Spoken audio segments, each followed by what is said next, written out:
Jeff, President Trump seems to be firing back in a number of ways this morning. What did he say?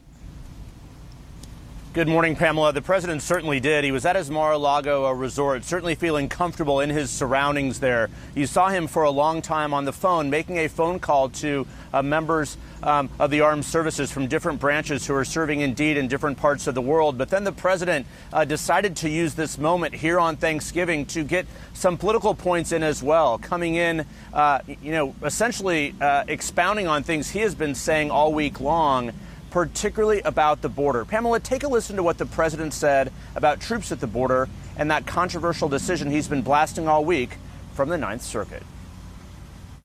We're doing very well on the southern border. We're very tough. We get a lot of bad court decisions from the Ninth Circuit, which has become a big thorn in our side. We always lose, and then you lose again and again, and then you hopefully win at the Supreme Court, which we've done. But it's a terrible thing when judges take over your protective services, when they tell you how to protect your border. It's a disgrace. So certainly unusual that the president is talking about this in that forum when he is indeed talking with members of the military, even putting several of them on the spot, talking directly, asking them about their views on the border, their views on other matters. So it's not necessarily what the president said that was unusual. We have heard him say most of these things. It is where he said it, speaking with members of the armed services as the commander. So the question here is, Pamela, I'm not sure the president shed that much more light on these things he's been venting at all week long, going, doubling down and defending his decision on Saudi Arabia earlier in the week as well. But again, defying, and some may even say throwing his own CIA and intelligence community under the bus, essentially saying that they have not made a ruling on that brutal murder of the Washington Post columnist Jamal Khashoggi. So certainly, Pamela, so much to chew over there, what the president said. As we speak now, he is going over to see members of the Coast Guard here in South Florida for Thanksgiving as well. We'll see if he keeps talking today, Pamela. He seems to have a big appetite for that. I was going to say, he seems to want to continue that conversation, reiterating some of these talking points we've been hearing. Remarkable that he does so in this forum on Thanksgiving Day. Jeff Zeleny, thank you so much. And joining me now, I want to bring in CNN national security analyst Sean Turner, a former director of communication for U.S. National Intelligence. All right, Sean, what is your reaction to this phone call that the president had with U.S. military, greeting them initially and then sort of turning it into a political event?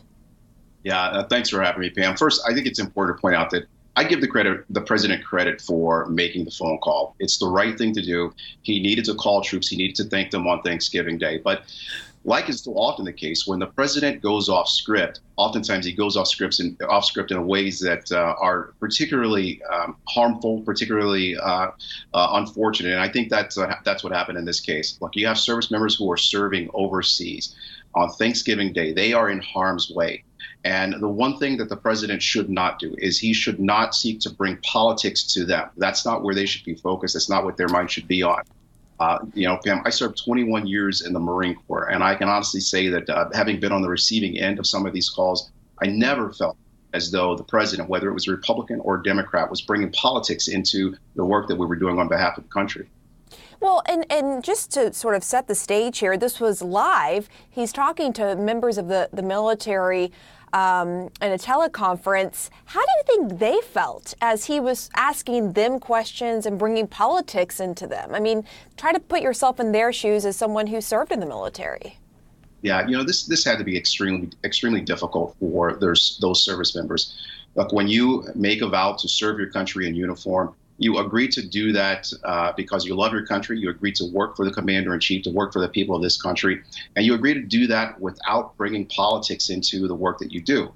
You do it because of love for country. And for the president to put military service members on the spot, to ask them very directly whether or not they agree with issues that are politically tinged in this country and issues that deal with kind of the back and forth between Republicans and Democrats, it's just wholly inappropriate. And for those service members who were on the receiving end of that, look, the president has to understand that while they will serve him because he's a commander in chief and they will serve their country, he has to understand that he's putting him in a very difficult position, and it's inappropriate for a commander-in-chief to do this kind of thing. And I want to bring in my colleague, White House correspondent Caitlin Collins. Caitlin, what are you hearing about what was behind turning this scripted call into a political event and essentially an impromptu press conference?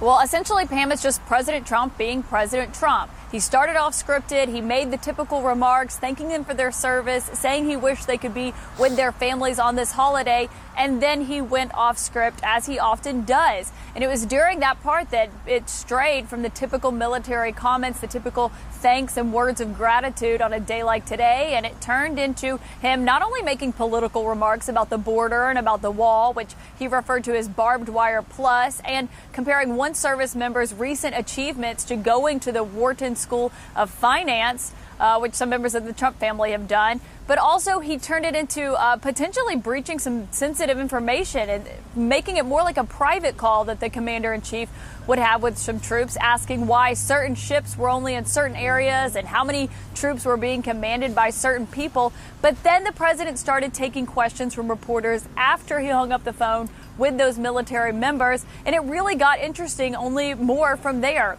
Two big things I do want to point out, Pam, is one, the president said that he shut down parts of the border, the U.S.-Mexico border, 2 days ago. Now, he didn't offer any evidence. He didn't elaborate on what it was he was saying he shut down or which parts of the border. And of course, we cover this White House, and the White House has not made any announcements about this, and neither has the Department of Homeland Security. So we've asked about that. We'll let you know if we find out what the president was referring to when he said he has shut down parts of the border and could threaten to shut down the entire U.S.-Mexico border. And then the president also ignored his intelligence agencies once again, saying that the CIA has not concluded that the Crown Prince, the Saudi Crown Prince, ordered the killing of that journalist, when in fact we have reported that the CIA has assessed that MBS did order the killing of Jamal Khashoggi.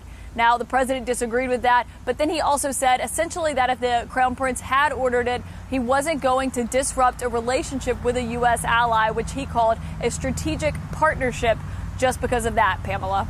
And let's actually go to that sound that you just pointed to, Caitlin, with the president basically going against the CIA assessment. Let's take a listen. No, they didn't conclude. They did not come to a conclusion. They have feelings certain ways, but they didn't have the report. And you can ask Mike, they have not concluded. Nobody's concluded. I don't know if anyone's going to be able to conclude that the Crown Prince did it. The CIA doesn't say they did it. They do point out certain things, and in pointing out those things, you can conclude that maybe he did or maybe he didn't.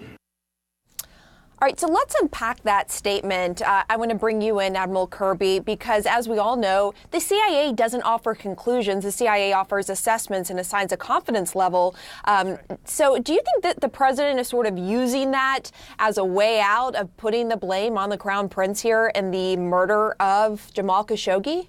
Yes, I do. He's absolutely looking for whatever wiggle room he can, and he knows darn well that the CIA is not going to come down conclusively and say 100% one thing or another, that they do provide, they have to provide all the context around what they know, and some of that context isn't as firm as other pieces of it, and he's using that as a fulcrum to avoid taking any measures strongly by the administration against Saudi Arabia. But Pamela, this isn't just about him trying to absolve the Crown Prince. This is about him trying to absolve himself of having to do anything more. He knows that Congress is going to act. This allows him to be able to look at the Crown Prince in the eye and say, hey, man, it wasn't me. I didn't want to enact these sanctions. I didn't want to put you under the Magnitsky Act. I got forced to do it by Congress. It allows him, in his mind, to keep his relationship strong with the kingdom. And Sean, very quickly, I'm going to go back to you, Kirby. But Sean, I mean, as someone who worked in the intelligence community, do you see this as the president once again going at odds with the intelligence community? And do you see this as a slap in the face? Yeah, it absolutely is. And John's absolutely right. Look, this is a high confidence assessment. And as you have with any assessment, you are going to have intelligence agencies who look at the intelligence through a different lens and may see something a little different. They may not be as high in their confidence as one agency, but in the end, you put together a product that gives the president decision advantage. It tells him what the IC assesses happened to the best of their ability. And for the president to once again, as he's done in the past with everything from the election assessment through other behaviors on the part of Russia, he once again suggests that he's going to look to others, in this case, foreign leaders, and he's going to take their word over his own intelligence community.